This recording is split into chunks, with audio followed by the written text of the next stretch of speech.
All right, let's talk about the notable Canadians you need to know for the citizenship test. But listen, this isn't going to be just a boring list of names you have to memorize. This is actually the story of the values that really define Canada, told through the people who lived and breathed them. So let's jump right in. You might be wondering, why these people? I mean, why do I have to memorize inventors and artists and athletes? Is this just a game of trivia? And the answer is a big, fat no. Every single person was picked for a reason. And that brings us to the main idea you have to get for this whole topic. And boom, there it is. These folks aren't just random famous people. They're basically walking, talking symbols of the ideas that are at the very heart of Canadian identity. So by getting to know them, you're not just cramming facts for a test. You're actually learning about the character of the country itself. So let's break it down. And we'll start with a value that has had an absolutely massive global impact. When we talk about Canada's contributions to science and medicine, it's not just about cool discoveries. It's really framed as a story of service to all of humanity. And honestly, there is no better example of this than one of the most important medical breakthroughs of the entire 20th century. Okay, pay close attention here. This is a huge one for the exam, covered in blocks 87 and 228. Before Sir Frederick Banting and Charles Best discovered insulin, getting a diabetes diagnosis was, and I'm not exaggerating, a death sentence. Their work completely transformed it into something you could manage. It saved millions and millions of lives. For your test, the thing to remember is this: the discovery of insulin is one of Canada's greatest contributions to the world. Period. But here's the story behind the story, and it's just as important. Think about this. They sold the patent for a single dollar, a buck. They could have been ridiculously wealthy, but instead they chose to put public health way ahead of personal profit. That single act is why insulin isn't just some discovery, it's a perfect example of a core Canadian value. It was, literally, a gift to the world. And this legacy of service just keeps going. You've got Dr. John Hopps, who's in Block 163. He invented the very first external cardiac pacemaker. Then there's Dr. Wilder Penfield from Block 268, who was a pioneer in modern brain surgery. The main idea here, the pattern you should see, is that these achievements all point to Canada's role in improving human health, not just at home, but all over the world. Okay, let's shift gears to our next value. You know that old saying, necessity is the mother of invention? Well, Canada's geography, its huge distances and super harsh weather, has been a very demanding mother. Canadians didn't just invent stuff for fun, they invented things to solve the huge problems of just living here. And this timeline just lays it out perfectly. Back in the 1870s, Sir Sandford Fleming from Block 166 came up with standard time because, well, how else do you run trains across a continent?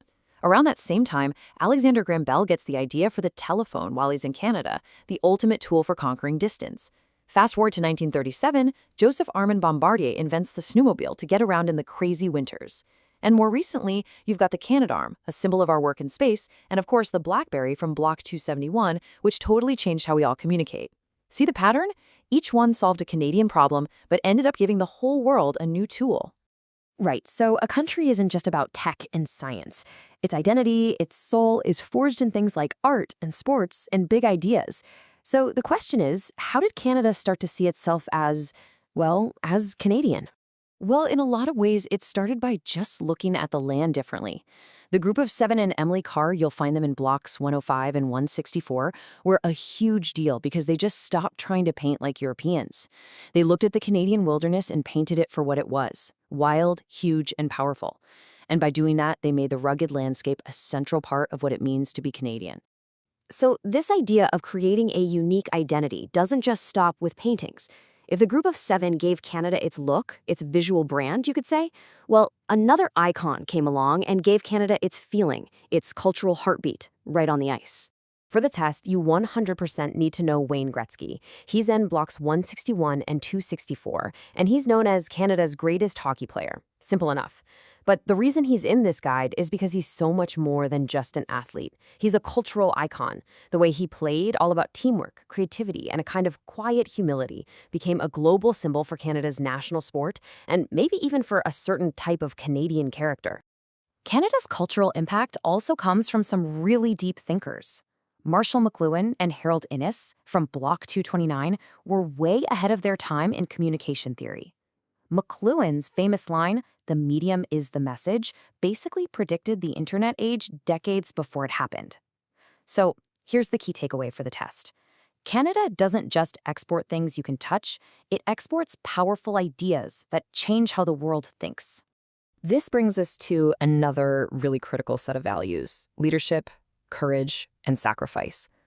And the Citizenship Guide makes a point of showing that these things come in different shapes and sizes. And for the test, it's super important that you know the difference. So the test basically wants you to see two kinds of leaders. On one side, you've got your formal leaders, the people in office making policy. Think of Sir Wilfrid Laurier, the first French-Canadian Prime Minister, or Lester B. Pearson, who won a Nobel Peace Prize for inventing UN peacekeeping. But then, on the other side, you have these symbolic leaders, the ones who inspire us and shape our values, people like Terry Fox and Laura Secord. Okay, let's really focus in on Terry Fox from Block 102. This is a big one.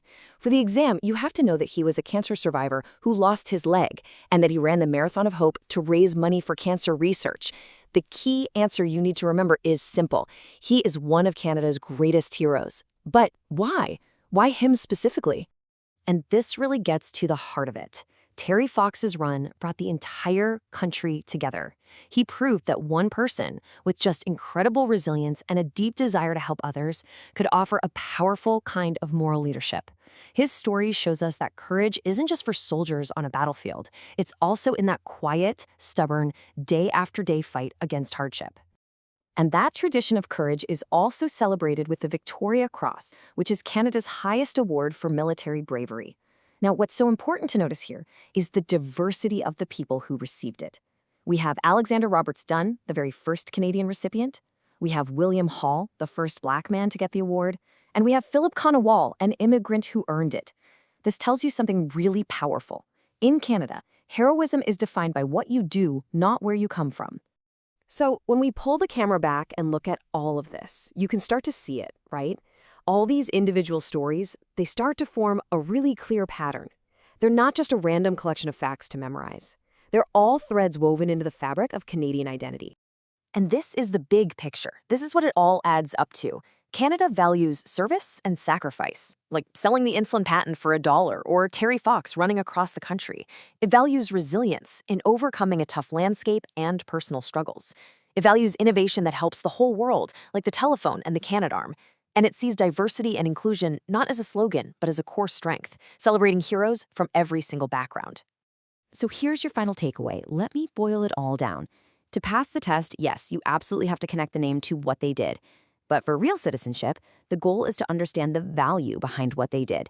And that right there is the difference between just knowing the answer and truly understanding the country. These incredible people, through their service, their genius, and their courage, they built the Canada we live in today. So as you get ready to become a citizen, the final question isn't just about what they did in the past. It's about the future. It's about you. What will your contribution be?